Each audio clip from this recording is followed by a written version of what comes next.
August 30 रु आरंभ होगा जाऊँगी एशिया क्रिकेटर सबुठार बड़ टूर्नामेंट एशिया कप 2023 सेप्टेम्बर 2 रे पाकिस्तान विपक्ष में प्रथम मैच खेली निजर अभियान आरंभ कर टीम इंडिया समस्त प्रशंसक उत्साहर सहित यह अपेक्षा कर चलित थर दिनिकिया फॉर्मेट रे खेल एशिया कप तेबे एथर अधिनायक रोहित शर्मा नेतृत्व में भारतीय दल मैदान को ओह्लैबे प्रस्तुत होता बेले रोहित शर्मा रेकर्ड मध्य चमत्कार।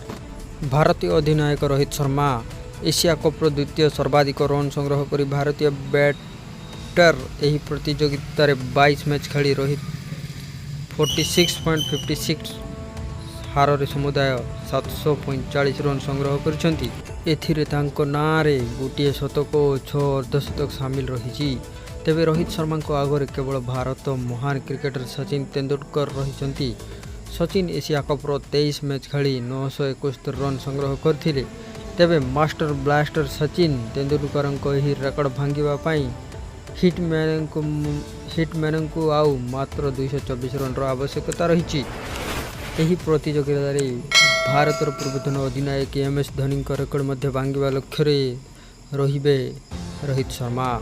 एशिया कप इतिहास रे अधिनायक भाव सबुठारु अधिक रन संग्रह करिवार रेकर्ड एवं धोनी नाँ रही। अधिनायक भाव से 14 मैच खेली 569 रन करिसेंती।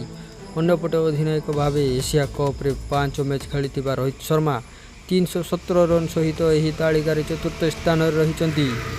तेबे एथर एशिया कप रे केवल 262 रन संग्रह करिबा क्षणी धोनी रेकर्ड भांगी सर्वाधिक रन संग्रहकारी अधिनायक बनीजिबे। रोहित शर्मा 10,000 क्लब रे सामिल हेबा चलित थर एशिया कप दिनिकिया प्लाटफर्म रे खेला जिवो। एतिपाई एशिया कप मध्यरे दिनिकिया कैरियर 10,000 रन संग्रह करने लक्ष्य रहिबे भारतीय अधिनायक रोहित शर्मा। एबे पर्यंत 284 रन दिनिकिया मैच खेली बेले 48